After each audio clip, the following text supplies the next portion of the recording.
Hi, hello everyone. Welcome you all. My name is R Gowrishankar, Assistant Professor of English, Dr.SNSRCAS College of Arts and Science, Coimbatore.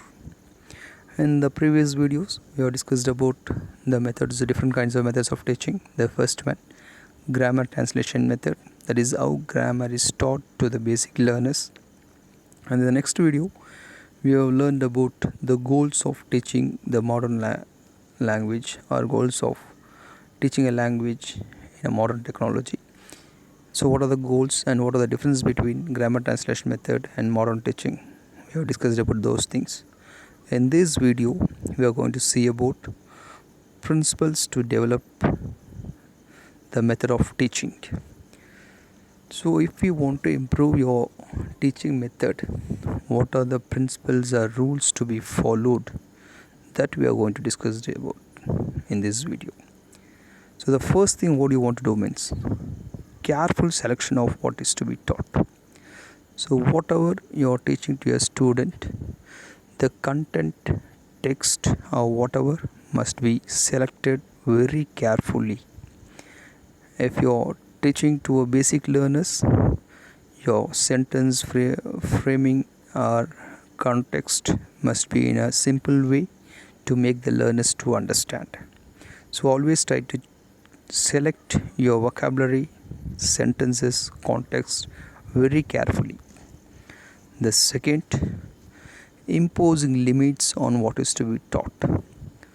So teaching a big content within an hour or within a period or within a session, it may make the students to not understand the content clearly, or in order to complete a long content we may go very speed or whatever, that will make the student to distract from a content for a long time, because the IQ power of a student may be little differ from person to person or student to student.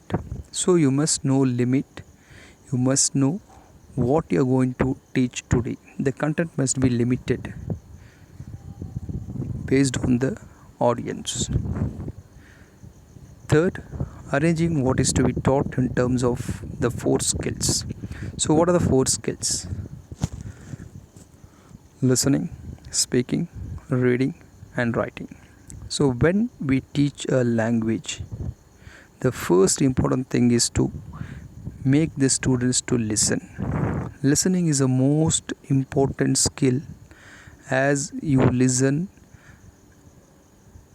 different words gather different sounds and you'll be learning new words. You'll be learn the pronunciation of new words. So listening is the first major skill a learner want to know. The second, speaking.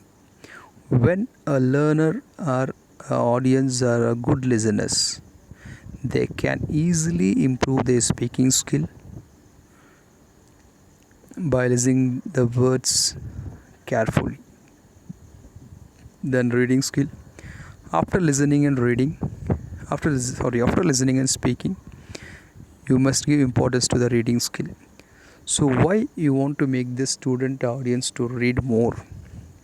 That is to decode the letters or alphabets of words and sentences. Only by reading a text, a newspaper or any content, you can decode the words, letters, alphabets, etc. So that is the more important. When a candidate is good in these three skills, then you can move on to writing, the fourth skill of communication. Then point number 4, grading materials from simple to complex. So when you are teaching a language to the basic learners, the text what you are giving to the learners must be simple to complex. It should not make the learners to misunderstand, because they would learn from basic. So try to always keep your context or try to speak in a simple sentence to make the learners understand. So these are the few principles to improve your teaching method. So thank you all for listening my video. Once again, we'll meet in the next video. Until then, It is bye from R Gowrishankar. Thank you all.